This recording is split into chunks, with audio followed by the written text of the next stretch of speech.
On est assis confortablement, mais on se lève et je crois que j'ai la victoire. Vous pouvez vous lever? Et déclarer. C'est ça, j'allais dire, c'est ça. Hey, moi, j'encourage, mais ça ne peut pas venir de moi. Il faut que ça vienne de vous aussi. Alors, comme notre sœur s'est levée, faites la même chose, s'il vous plaît. En Jésus-Christ, vous avez la victoire. On a la victoire. Christ en nous est plus grand que celui qui est dans le monde. Amen. Amen. Encore une fois, c'est pas assez. On a chanté que les murs tremblent, que son nom résonne en ce lieu. Jésus, que son nom résonne en ce lieu. Que les murs tremblent. Alors que nos voix s'unissent avec les anges, répands sur nous ton esprit, ta puissance. Oh Jésus. Encore une fois, Église. Les murs tremblent au son de nos louanges, alors que nos voix s'unissent avec les anges. Répands sur nous ton esprit, ta puissance. Oh Jésus. Jésus nous chante en ce lieu. En ce lieu. Mon roi, en ce lieu. Tu es Seigneur des seigneurs. Que les murs tremblent au son de nos louanges, alors que nos voix s'unissent avec les anges. Répands sur nous ton esprit, ta puissance. Oh Jésus. Ça me vient à l'esprit Paul et Silas. Ça me vient à l'esprit Paul et Silas. Dis à ton voisin, Paul et Silas. Tu connais l'histoire de Paul et Silas? Qui connaît l'histoire de Paul et Silas? C'était pas dans la structure du message ce matin. C'est pas grave. Paul et Silas, enchaînés, emprisonnés dans une prison. Qu'est-ce qu'ils ont fait pour les personnes qui connaissent cette histoire? Comment? Ah, avec cette conviction de foi, ils se sont mis à louer. Ils se sont mis à prier. Ils se sont mis même, sûrement et certains, à crier à l'Éternel. Et qu'est-ce qui s'est passé? Les murs sont tremblés, les chaînes se sont brisées. Waouh! C'est magnifique. Certains ne voient pas ces chaînes-là, mais c'est spirituel. Hein? Il y a des chaînes qui sont là, qui ont besoin d'être brisées. Certains ne le voient pas et certains le voient, ils le savent. Et il y a besoin que ton nom résonne en ce lieu. Il n'y a que Jésus qui peut délivrer. Il n'y a que Jésus qui peut briser tes chaînes ce matin. Alors ne cherche pas un homme, hein? Cherche Jésus. Cherche sa parole. Mais finalement, ça va dans l'encouragement. Je suis en train de vous encourager. Que ton nom résonne en ce lieu. Mais là, va dire, pasteur, il rabâche. Peut-être c'est la vieillesse, hein? Ben, j'accepte. Mais je préfère rabâcher. Que ton nom résonne en ce lieu. Je vais te dire que ton nom résonne en ce lieu encore une fois. Parce que ton nom résonne en toi. Que le nom de Jésus résonne en toi. C'est ça le plus important, là. Pour que les fondements, les chaînes se brisent, que Jésus résonne. Je vais vous partager quand même ce que le Seigneur m'a mis à cœur. Dis à ton voisin, ils te feront la guerre. On le dit souvent, ça. Ils te feront la guerre. Mais j'aimerais vous le dire dans les yeux. Ils te feront la guerre. Je regardais Amélie. Ils te feront la guerre. Est-ce que tu sais que beaucoup te feront la guerre? Est-ce que vous le savez? Vous allez avoir des combats, des épreuves. Là, c'est un autre encouragement. Ils vous feront la guerre. Mais ils ne te vaincront pas.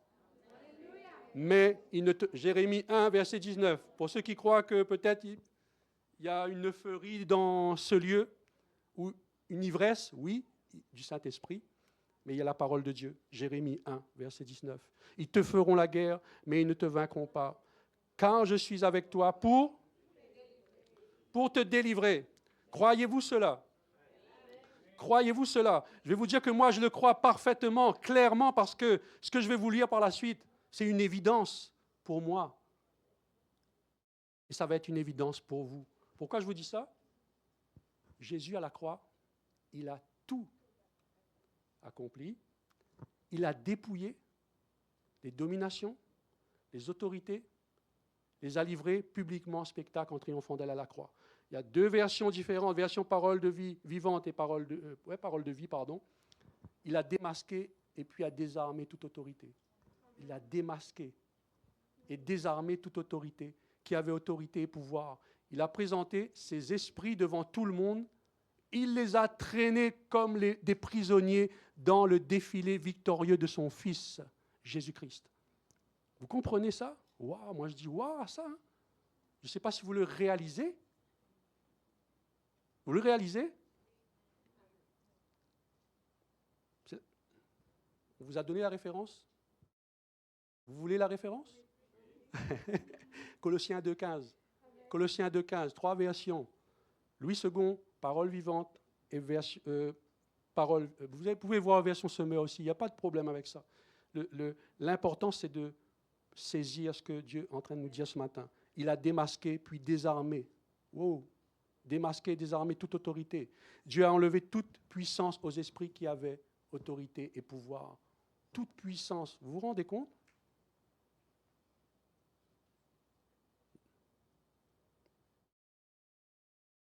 Deutéronome 28 nous dit, l'Éternel te donnera la victoire sur tes ennemis qui s'élèveront contre toi. Ils sortiront contre toi par un seul chemin et ils s'enfuiront devant toi par 7 chemins. Waouh! L'Éternel te donnera la victoire. Moi, je crois que vous avez déjà la victoire en Jésus-Christ. En Jésus-Christ, vous avez déjà cette victoire. 1 Corinthiens 15, 57 nous dit, grâce soit rendue à Dieu qui nous donne la victoire par notre Seigneur Jésus-Christ. Ce matin, j'aimerais te dire, ne baisse pas les bras. Quelle que soit la traversée, quelles que soient les circonstances que tu vis, ne baisse pas les bras. Quelle que soit ta montagne, on le dit souvent à l'église, source de vie, mais ça revient souvent. Je pense que ça va revenir souvent parce que dans les temps qu'on vit, dans les temps de la fin qu'on vit, que Jésus revient bientôt, qui vient chercher une église glorieuse, sans tache et ni ride, je crois que l'adversaire, lui, va se déchaîner, malheureusement. Mais il est déjà vaincu. Il est déjà vaincu. Il va se réveiller, il va faire influencer, mais si on a la parole de Dieu avec nous, si on s'arme de toutes les armes de Dieu, dans Éphésiens 6, 10, 11, 12, 13, vous pouvez lire chez vous, ça va être trop long si on le lit, on l'a déjà lu ici, pardon. De toutes les armes de Dieu, revêtez-vous de toutes les armes de Dieu, afin de tenir ferme contre les ruses du diable. Mel, je vais te demander de lire, on ne l'a jamais fait, mais tu peux prendre cette Bible-là. Il y a Éphésiens 6, 11, 12. Je ne l'ai pas écrit dans ce que Dieu me disait, mais il m'a dit ça ce matin. Moi, j'aimerais que tu le lises fort, Maël, si c'est possible. Je vais te donner le micro. C'est lequel? Éphésiens 10, déjà. Après, tu peux lire 12 et 13. Mais lis-le avec assurance. On ne regarde pas qui est en face de nous, qui est autour de nous. On reste fixé sur la parole de Dieu. Au reste, fortifiez-vous dans le Seigneur et par sa force toute puissance. Revêtez-vous de toutes les armes de Dieu afin de pouvoir tenir ferme contre les ruses du diable. Car nous n'avons pas à lutter contre la chair et le sang, mais contre les dominations, contre les autorités, contre les princes de ce monde de ténèbres, contre les esprits méchants dans les lieux célestes. C'est pourquoi prenez toutes les armes de Dieu afin de pouvoir résister dans le mauvais jour et tenir ferme après avoir tout surmonté. Amen. Tu peux le laisser. Tu peux À chaque dimanche, ça se pourrait que quelqu'un va sous l'inspiration. C'est une bonne idée, réellement. Moi, je crois que ça. Oui, c'est très important. Bon, Amélie, la prochaine fois. Mais c'est très important. Et puis, c'est une image aussi, parce que moi, je lui disais, regarde ni à droite, parce qu'il peut être déstabilisé par vous, c'est normal quelque part. Il peut être déstabilisé ou par des voix contraires, mais il est là avec la parole de Dieu. C'est cette image qu'on doit garder là pour nous, la parole de Dieu, réellement. C'est très important, très, très, très important. Il y a des hommes aussi dans l'Ancien Testament. Je vais vous parler un peu de l'histoire dans Exode 17, versets 8 à 15. Si vous pouvez mettre la référence. C'est des hommes de Dieu, choisis par Dieu, choisis comme vous et moi là, des hommes, mais qui étaient utilisés puissamment par Dieu. Mais ils étaient dans la foi, l'obéissance aussi de la parole, sous la direction de Dieu toujours. Et on peut dire aussi aujourd'hui, sous la direction du Saint-Esprit, on doit être comme montrer l'exemple aussi. C'est la bataille contre les Amalécites, si je le dis bien, pardon, les Amalécites. Les Amalécites, les Amalek, étaient les ennemis du peuple d'Israël. Ça, c'est une histoire qui date de l'Ancien Testament, mais qui reflète aussi de nos jours la même chose. Vous savez, quand le peuple d'Israël est sorti d'Égypte, au bout de 400 ans d'esclavage, ils ont crié à Dieu, Dieu les a libérés par sa puissance. Ils sont sortis de l'esclavage, ils sont entrés dans le désert, ils étaient en train de fêter quelque part, ils étaient dans la joie. Quand on obtient une victoire, êtes-vous dans la joie? Nous, pareil. Et c'est une joie immense de voir le surnaturel, la main puissante de Dieu. On est victoire, waouh, merci Seigneur! Seigneur, merci! Merci Seigneur! Mais vous savez, quand on est dans cet état-là, ça arrive souvent, peut-être pas pour certains, mais ça arrive souvent, qu'on est dans cette joie, on est la victoire, on a remporté la victoire avec la grâce de Dieu. Tout de suite, il y a une autre vague qui peut arriver. Ça vous est déjà arrivé? Vous pouvez lever les mains pour certains. On ne donne pas des détails, mais ça nous est arrivé presque tout le monde. Eh bien, figurez-vous, juste après la sortie d'Égypte, après être libre de Pharaon, les Amalek viennent mettre la pression au peuple d'Israël. Et ils viennent dans un moment qu'ils sortent d'une victoire, et ils viennent dans un moment où un autre combat recommence. Ce matin, le Seigneur connaît ta vie. Il sonde ton cœur, il connaît ton combat, il connaît qu'est-ce que tu vis. Ça peut refléter visuellement, extérieurement, mais Dieu connaît chaque détail. Et moi, je crois que ce matin, j'aimerais que les personnes lèvent la main pour ces personnes qui ont vécu des victoires et maintenant il y a un autre combat, une autre traversée. Moi, je lève aussi ma main. Je ne m'exclus pas dans tout ce que je vous dis là, parce que si je vous le dis, parce que je le vis aussi. Parce que j'entends dire que, comme même on est pasteur, tout est beau, tout est bien, tout est magnifique.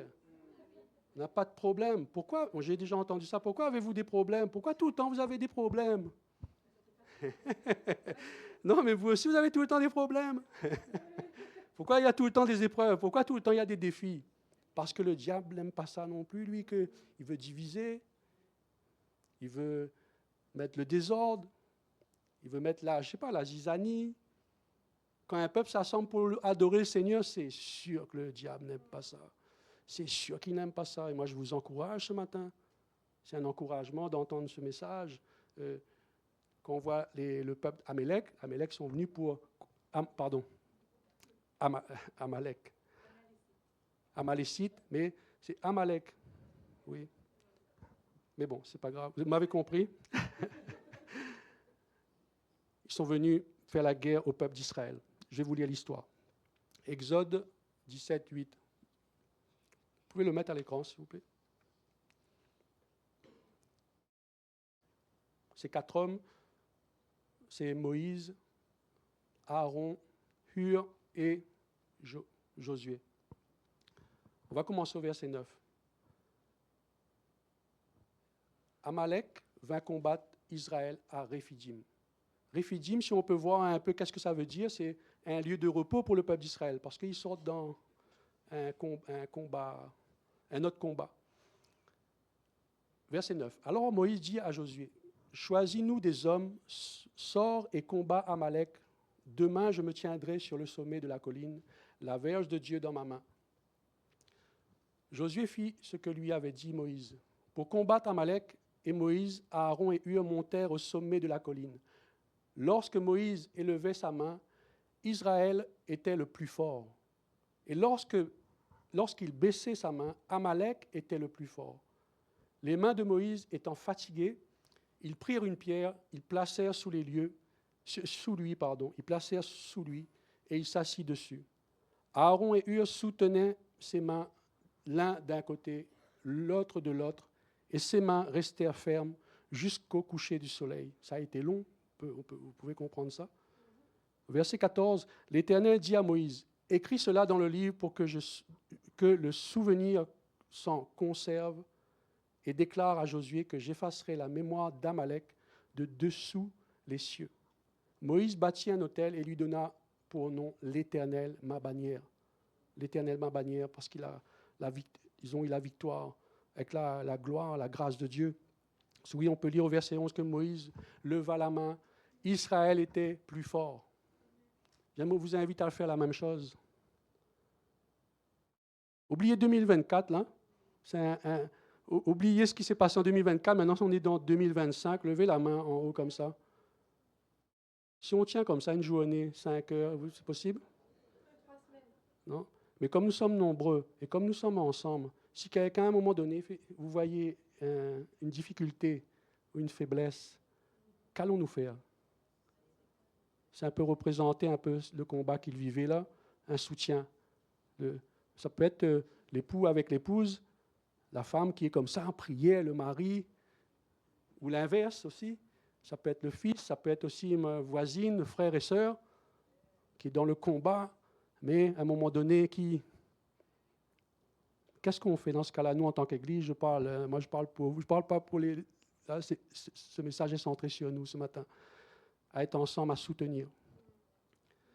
Je crois que cette année 2025, ça va être plus en profondeur à soutenir les uns les autres, à aimer les uns les autres, comme Dieu nous le dit, mais aussi dans les combats. C'est compliqué pour vous? Il y a une unité, la même foi, la même obéissance. Et je crois qu'on va rentrer, nous tous, dans la même promesse. Pourquoi je vous dis ça? Si on lit la suite dans Josué 1, versets 1 à 6. Il y avait d'autres choses à dire réellement, mais peut-être je devance les choses, parce que beaucoup aiment les promesses de Dieu. Moi aussi, j'aime bien les promesses de Dieu. Mais vous savez, en élevant ses mains vers le Seigneur, avant d'aller dans Josué 1, 6, mais préparez, vous pouvez chercher dans la parole, en élevant ses mains vers le Seigneur, Moïse révélait aussi sa dépendance et sa foi à Dieu. Sa dépendance et sa foi en Dieu. La force et la victoire d'Israël reposaient sur le fait de s'approcher continuellement de Dieu dans la prière. Ça, c'est important. C'est pour ça, avant d'aller dans les promesses, il y a un combat, mais quel combat? Qu'est-ce qu'on doit faire? Il parle de prière. Continuellement dans la présence de Dieu, la foi et dans l'obéissance. Dès que Moïse cessait de prier, le flot de la puissance divine en faveur du peuple de Dieu s'arrêtait. C'est dans la prière que les batailles sont remportées. C'est dans la prière que les batailles sont remportées. Et ce qu'ils nous appellent à plus encore cette année, on le dit souvent, prière 5 heures du matin, prière le mercredi 19h, 8h. Des fois, ça termine 8h30, 8h40 selon la direction du Saint-Esprit. Mais il nous encourage, le peuple, à entrer dans cette dimension-là de la prière. Parce que quand on regarde l'histoire que Moïse donne l'ordre à Josué d'aller combattre sur le terrain, mais Moïse est allé où ça? Il est allé sur la colline. Il est allé dans un lieu plus élevé. Vous savez, Amalek signifie aussi vallée d'abaissement. Et ça, c'est l'ennemi, ça. Quand tu regardes, c'est qui veut t'abaisser, qui veut pas t'abaisser, mais qui veut que tu sois au plus bas. C'est qui veut te faire en sorte que tu ne puisses pas avancer. Si on prend Amalek et on prend l'exemple de Moïse, Moïse est allé dans les lieux élevés pour élever le bâton d'autorité pour prier, mais il ne fallait pas qu'il soit seul dans cette histoire. Il fallait qu'il soit dans l'unité ensemble, parce que sinon ça ne fonctionnait pas. Et après la victoire, on peut voir, on va lire ensemble maintenant Josué 1, versets 1 à 6, après la mort de Moïse. Après la mort de Moïse, serviteur de l'Éternel, l'Éternel dit à Josué, fils de Nun, serviteur de Moïse, Moïse, mon serviteur est mort, maintenant lève-toi, passe ce Jourdain, toi et tout ce peuple, pour entrer dans le pays que je te donne aux enfants d'Israël. Vous savez, ce n'est pas qu'une personne, mais l'obéissance et Josué était un fidèle serviteur avec Moïse, hein, et des hommes de Dieu, serviteurs, avec leurs faiblesses. Oui, on a tous nos faiblesses, mais Dieu regardait toujours au cœur de ces personnes-là pour les utiliser puissamment. Et regardez bien, Josué est rentré. Mais pas que lui, mais le peuple aussi. Il dit, lève-toi, passe ce Jourdain, toi et tout le peuple, pour entrer dans le pays que je te donne aux enfants d'Israël. Et tout le lieu que foulera la plante de vos pieds, je vous le donne, comme je l'ai dit à Moïse. Vous aurez pour territoire depuis le désert et le Liban jusqu'au grand fleuve, le fleuve de l'Euphrate, tout le pays des Hétiens et jusqu'à la grande mer vers le soleil. Nul ne tiendra devant toi. Nul ne tiendra devant toi. Tant que tu vivras, je serai avec toi. C'est au verset 5. Hein. Comme j'ai été avec Moïse, je te délaisserai point. Je ne t'abandonnerai point. Fortifie-toi par contre. Il n'y a pas le mot par contre, hein, mais il nous demande par contre, mais on doit se fortifier. Fortifie-toi, prends courage, car c'est toi qui mettras ce peuple en possession du pays que j'ai juré à leur père de leur donner. C'est fort, c'est prophétique aussi pour nous aussi. Hein? Si on prend ces paroles pour nous, on boit ces paroles. Fortifie-toi et prends courage, car c'est toi. Il nous a choisis, il t'a choisi, qui mettra ce peuple en possession du pays que j'ai juré à leur père de leur donner. Donc c'est vraiment, quand on prend leur exemple, de quoi avons-nous, pourquoi on peut avoir crainte quand on sait qui est avec nous? Par contre, il faut connaître notre identité en Christ, ça c'est très important. Il y aura au fur et à mesure, on aura des enseignements là-dessus. Mais il est très important de savoir avec qui nous marchons, avec qui on marche. C'est très, très, très important pour la suite des choses. J'aimerais lire aussi, il y a une histoire, je ne vais pas le lire, mais parce que ça serait trop long. Il y a une histoire par rapport à la victoire, et par rapport à nos défis, par rapport à nos montagnes, tout ce qu'on traverse. On a levé les mains tout à l'heure, chacun vit des moments peut-être pas faciles, peut-être supportables, parce que oui, Dieu est avec nous, supportable, mais il y a des moments qui peuvent être aussi, qui peuvent nous submerger, qui peuvent être très difficiles. Moi, je ne veux pas dire que vous levez les mains pour cibler des personnes, ce n'est pas cela. Mais je sais qu'il y a des personnes qui vivent des moments difficiles. Je sais qu'il y a des personnes qui sont dans un état qui ne sait plus quoi faire, qui attendent un miracle, mais qui ne le voient pas. Et ça peut être aussi pesant, ça peut être lourd, ça peut être catastrophique pour l'atmosphère intérieure et extérieure aussi. Mais il y a une chose qui est très importante de vous dire, parce que, comme je vous ai dit tout à l'heure, je vais vous encourager. S'il y a un homme dans la parole de Dieu, on peut prendre ça, ben oui, c'est un témoignage. Il y a un homme dans la parole de Dieu qui, pendant des années, a vécu avec une souffrance, on va dire exactement 38 ans. Vous voyez cette histoire-là?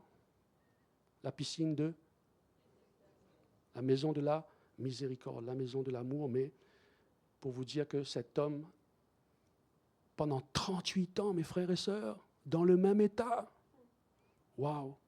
Je ne dis pas que certains vous avez des choses depuis 38 ans, mais s'il y a ça 6 mois, 1 an, 5 ans, bon, on ne va pas mesurer ce que vous avez là, ce n'est pas le but, mais je vous encourage par cette histoire, 38 ans, avec une souffrance, à être dans le même état, à voir les mêmes choses sans cesse. Et à la piscine de Bethesda, il disait qu'ils attendaient, il n'y avait pas que lui, il y avait plusieurs malades, il y avait des aveugles, il y avait plusieurs malades qui étaient là. Ils attendaient un miracle de Dieu. Ils attendaient à ce que Dieu vienne agir. Il est écrit qu'il y avait un ange qui venait de temps en temps pour toucher l'eau de la piscine. Et quand eux, ils voyaient ce mouvement de l'eau, ils plongeaient, ils avaient leur guérison. Mais vous vous rendez compte, lui qui était paralytique, 38 ans, allongé, il se traînait par terre. Dès qu'il voyait un mouvement de l'eau, c'était un combat pour... pas facile. Mais il y a une chose qui s'est passée. Il y a un miracle qui s'est passé pour sa vie. Vous savez, cette histoire, pour les personnes qui ne le connaissent pas, il a fait une rencontre avec Christ. Il a eu une rencontre avec Jésus. Et ça a changé sa vie. Ça a changé sa vie. Ça a changé sa vie. Il y a des domaines de ta vie, si tu es paralysé par la peur, la crainte, les angoisses, des circonstances, si les vents se déchaînent, il y a la solution. Et Christ est venu avec tout son amour, toute sa compassion devant cet homme, 38 ans. Il a demandé à cet homme, veux-tu être guéri? Veux-tu que je te sorte de cette situation-là? Veux-tu être guéri? C'est peut-être pas facile à croire pour certains. Veux-tu être guéri? Est-ce que vous voulez que Jésus agisse dans certains domaines de votre vie qui vous empêchent, que lui seul sait dans votre cœur, qui vous empêche d'avancer, qui est un obstacle pour vous simplement d'entrer dans la présence de Dieu, simplement d'aller plus loin avec lui. Vous voulez aller plus loin avec lui, mais vous ne pouvez pas. Parce qu'il y a certaines choses qui vous bloquent, qui est là, et qui vous empêchent d'avancer, qui vous paralysent. Qui vous paralysent, il faut le dire, le mot paralysé, comme ce paralytique, 38 ans. Moi, je ne veux pas vous laisser dans cet état de paralytiquement, 38 ans, mobilisé, non. Spirituellement, ça ne marche pas. Ce n'est pas le cœur de Dieu qu'on a même pour chacun de nous, on n'a pas ça. Dieu est ému de compassion, il ne pouvait pas laisser cet homme-là pendant souffrir autant, 38 ans. Il a juste dit, veux-tu être guéri? Et vous savez qu'est-ce qu'il a dit à cette personne, au paralytique? Lève-toi, prends ton lit et marche. Lève-toi, prends ton lit et marche. C'est ça la solution? 38 ans de paralysie, quelqu'un me dit, lève-toi, prends ton lit et marche. Waouh! Jésus est arrivé, mais avec une autre façon de voir, une perspective qui dépasse l'entendement humain. Il arrive, il dit, lève-toi, prends ton lit et marche. Et la personne se lève, il prend son lit et marche. Et il va avec les autres et il est témoin de la joie, la grâce de Dieu dans le sanctuaire. Il saute en l'air, 38 ans. Oh, 38 ans paralysé, il saute en l'air dans le temple. Quel témoignage puissant. Moi, je crois que Dieu veut agir ainsi avec certaines personnes. Il y en a, ils attendent. Moi, je dis, si tu attends 1 an, 2 ans, 3 ans, 4 ans, ce n'est pas arrivé là, ben, désespère pas. Désespère pas parce que comme cet homme-là, il aurait pu finir avec sa vie, là. Ce n'est pas le but, mais il a eu sa délivrance. Il a eu sa guérison. Il a eu sa délivrance et il a eu sa guérison. Parce qu'il a eu cette rencontre avec Christ. Jésus aurait pu être à un autre endroit ce jour-là. Il y avait plein de personnes. Il y avait d'autres choses peut-être à faire aussi. Hein. Mais il est allé vers cette personne-là. Vers cette personne-là. Et il ne s'y attendait même pas. Il n'était même pas sur la foi. Il a juste dit, lève-toi et marche. Prends ton lit et marche. Et c'est ce qu'il a fait. Il a agi sur quoi? On va dire sur Jésus. Jésus est la parole. Il a agi sur la parole de Dieu. La parole de Dieu. Si on a agi sur la parole de Dieu, c'est sûr que tu vas obtenir un miracle. Si on agit selon sa parole, selon ce qui est écrit, en vérité, selon ce qui est écrit,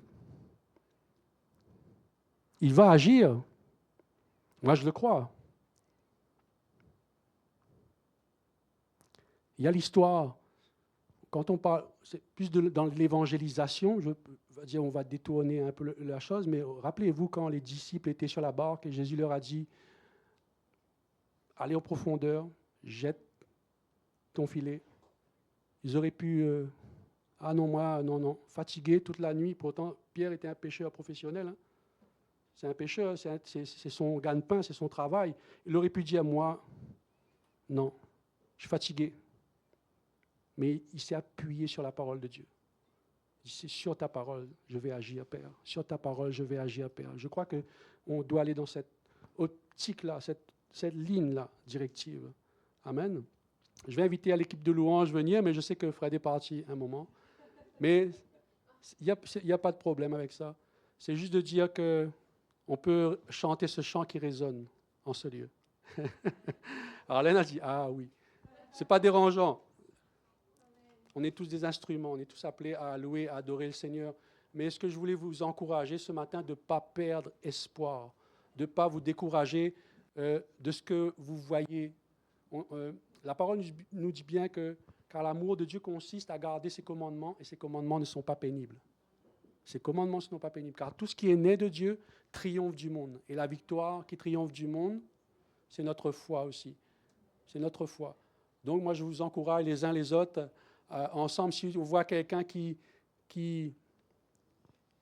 comment dirais, la foi peut-être vacille ou ils vivent des épreuves difficiles, d'encourager les uns les autres. Ça, c'est une importance vitale en tant qu'Église, en tant que corps de Christ. Amen. Je vous invite à vous lever et on va chanter, même si Fred n'est pas encore arrivé là, on va chanter.